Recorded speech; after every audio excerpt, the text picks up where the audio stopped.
If you were lost in the dark and you saw a light waiting ahead of you, would you follow it?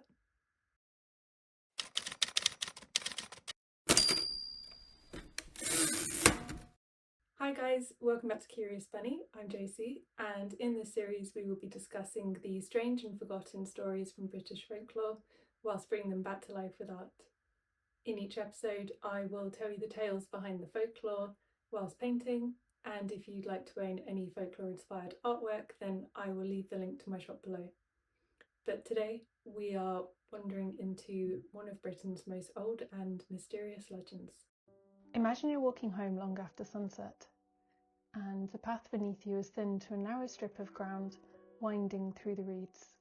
The air is still, apart from an odd rustle of grass in the breeze, and a thin mist has started to gather over the marsh. It's darker than you expected, and the landmarks you knew have faded into the shadow, and every direction looks much the same. Then, just ahead of you, a small, warm light flickers into life. Not bright enough to dazzle you, just enough to catch your eye. It almost looks like someone carrying a lantern. You stop. The light stops too. You take a few more steps. So does the light. Always just a little further ahead. It's hard to imagine now, but for most of Britain's history, a scene like that would have felt far more familiar than it does today. Before much of the countryside was drained and built over, vast wetlands stretched across huge parts of Britain, the Somerset Levels, the Great Eastern Fens, countless bogs and mosses. Even parts of what's now London was surrounded by marsh. Travelling after dark through places like that wasn't just unsettling, it was genuinely dangerous. Which is probably why exactly stories like this appeared almost everywhere. Wherever people lived near marshes or bogs, tales began to spread of strange lights after sunset. Tiny flames hovering above the ground, drifting just out of reach. Sometimes dancing through the reeds, sometimes simply waiting for a traveller to notice them. And once they did, the lights would begin to move. Across Britain, these lights collected all sorts of names. So you've got the Hinkypunks in Devon, Spunkies in Scotland, Jenny with the lantern, or simply will-o'-wisps. Different names, different places, but remarkably similar stories. Because these were never just mysterious lights. According to folklore, they were waiting for someone to follow them.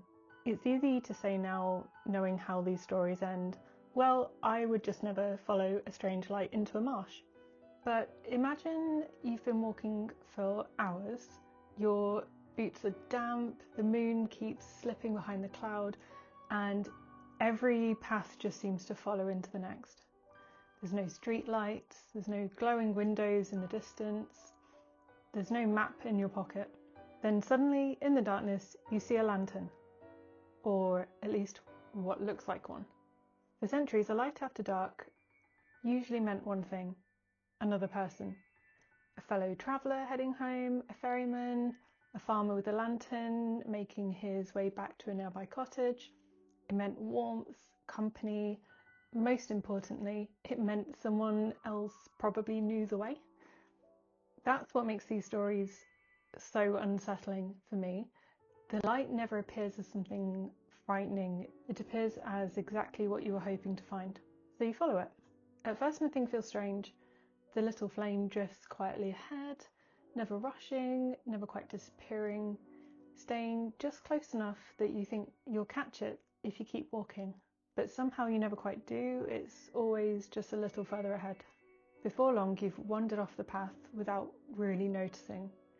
The reeds have grown a lot taller, the ground is now softer underfoot, and when you finally stop to look behind you, you can't quite remember where the path was. Maybe that's why so many old stories begin exactly the same way, not with monsters, but with a single decision that just felt perfectly sensible at the time. One of my favourite versions comes from Wales. A farmer was making his way back from home one evening when he spotted a lantern glowing in the distance. Relief washing over him, another traveller still out on the road, but as he drew closer, he realised the lantern wasn't being carried by a person at all, but by a small, shadowy figure no taller than a child. Curious, he followed. The little figure never hurried, just carried its lantern, leading him across the fields and through the dark, mile after mile, until suddenly it stopped. Only then did the farmer realise where he was standing, right on the edge of a deep ravine, rushing water far below. The little figure stepped effortlessly across the gap, lifted its lantern high, and the light went out. He was left alone in complete darkness away from his home, with no idea how he'd wandered from the safety of the path. It's such an eerie story because the light never forced him to follow. It just gave him every reason to. And this story raises an obvious question. If there was someone really carrying a lantern, then who were they? For some, these lights belong to the fairy folk, not the tiny, sparkling fairies of modern storybooks, but the older kind found in British folklore, who are mysterious beings living alongside our world, who are sometimes helpful, sometimes playful, sometimes best avoided altogether. A lonely marsh at dusk feels exactly like the sort of place where two worlds might brush against each other. Others believed that the lights belonged to restless souls, an old idea that not every spirit found its rest straight away, and that some wandered lonely places after dark, carrying their light as they drifted endlessly across the landscape. In parts of Britain, similar lights were said to appear over churchyards and ancient burial grounds too, known there as corpse candles, marking a passing soul or standing quiet watch over graves through the night. The story that actually gave the name will-o'-wisp comes from an old Shropshire tale. There was once a blacksmith called Will, and some references call him Will Smith, which just gives me a hilarious picture and I just can't take it seriously. So we're going to call him Will, and the versions differ slightly, but they do all agree on one thing. Will lived a very selfish, dishonest life, and when he died, he found himself welcome in neither heaven or hell. And he was condemned to wander the earth forever, and was given a single burning coal to light his endless journey through the dark, which he tucked inside a bundle of sticks to make a torch, or otherwise known then as a wisp. So people said whenever a lonely light drifted across the marsh after sunset, perhaps it was Will, still wandering and still carrying his little flame. Even though they have a reputation for being tricksters, not every story paints will-o'-wisp as being cruel. Like so much of folklore, it's never really a straightforward story. Sometimes the lights seem to have a purpose of their own. There are stories from around Britain of travellers just hopelessly lost after dark, who were then met by a mysterious lantern that just quietly guided them back to the road. Others claim that the outcome depended entirely on how the traveller treated the spirit. So if you approach it with kindness and respect, it might show you the way home. If you chase it or try to catch it, then you could find yourself wandering in circles until dawn, or worse. Some stories report these lights can appear in lots of different places, not just marshes, but next to standing stones, ruined churches, and forgotten crossroads, places that just feel really old, where generations before us may have buried their dead or gathered there for reasons long forgotten. Some people believe they are guarding these places, others wonder maybe if they are marking hidden treasure beneath the earth. Although following a mysterious light in search of treasure never really seems to end well. In many tales, the light vanishes the moment the traveller reaches it, leaving nothing but an empty marsh or an old mound. And it's interesting because will-o'-wisps seem to belong to a few different kinds of stories, so it's almost like a part ghost story, part fairy tale, part warning, sometimes guardian, sometimes guides, or maybe it's just a mystery that refuses to be explained. Maybe that's why people across Britain recognise them so easily, even under different names. The details do change from village to village, but the feeling stays the same. A lonely place with a flickering light, and a quiet sense that you weren't the only one walking there after dark. Hearing these stories, it's natural to wonder if anyone actually did see a will-o'-wisp. Of all the stories, this actually had the most documented sightings that I've seen so far. And it's really interesting just how normal these reports are. It's not dramatic or the newspapers fluffing it up to sell more papers. It's just really normal accounts of how people come across this phenomenon. There's a really interesting one recorded in Ireland in the 1930s when school children were encouraged to collect local folklore from their parents and grandparents before it disappeared for good, which is an amazing project.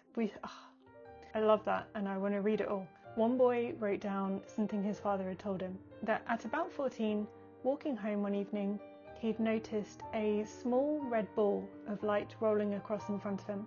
Naturally, he ran after it, but every time he sped up, the light sped up too. Whenever he stopped, it stopped. He followed it across fields until, just as suddenly as it appeared, it vanished. When he told his own father, the reply was simple. That was a will-o'-the-wisp. And there's so many stories like this documented where nothing really extraordinary happens. There's no ghost, no voice.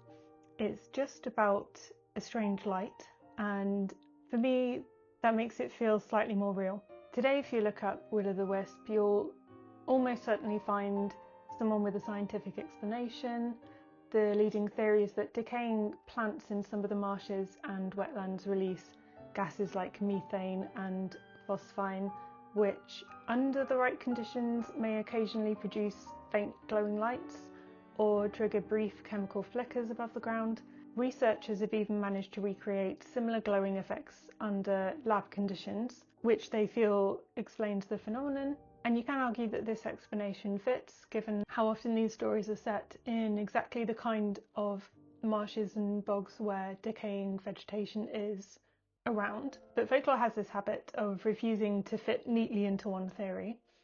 Plenty of historical accounts describe the lights moving in odd, deliberate ways.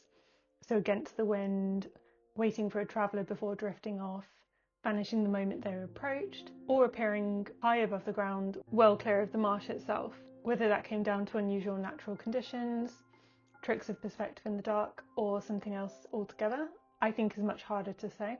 Even today, people still report unexplained lights in lonely places, and people will put them down to perfectly ordinary explanations eventually, like a distant torch, headlights caught in a mist, maybe it's a reflection, maybe it's natural gases or something bioluminescent. But every now and then, a story turns up that doesn't quite settle into any of these boxes. And I don't think that's a failure of science. Science asks questions, tests ideas, keeps searching for better answers, and that's what it should do. But folklore asks a different question entirely. Not can we explain it, but what did it mean to the people who experienced it? I think even if you tried to explain the science of it, it still had that emotional impact on that person, and it shouldn't be dismissed so easily. I think there's room for both.